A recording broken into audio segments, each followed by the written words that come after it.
What's up, guys? This is the new 6.5 horsepower engine. I'm gonna start it up and go for a little drive down into a flyby so you guys can see it.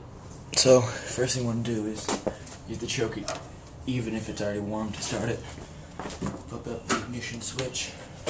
It takes 1 to 2 pulls.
Yeah, this tire is totally fucked.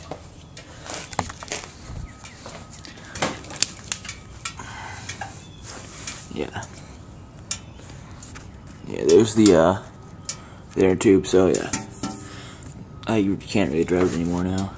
So, ordered a new tire today. It's hot as shit. Max burnt his hand on the hot thing. He went like, right here, and he went, shh.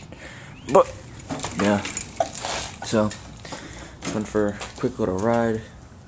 I was only going half throttle up the street because I had to turn around real quick. So yeah, peace guys. Hope you like it.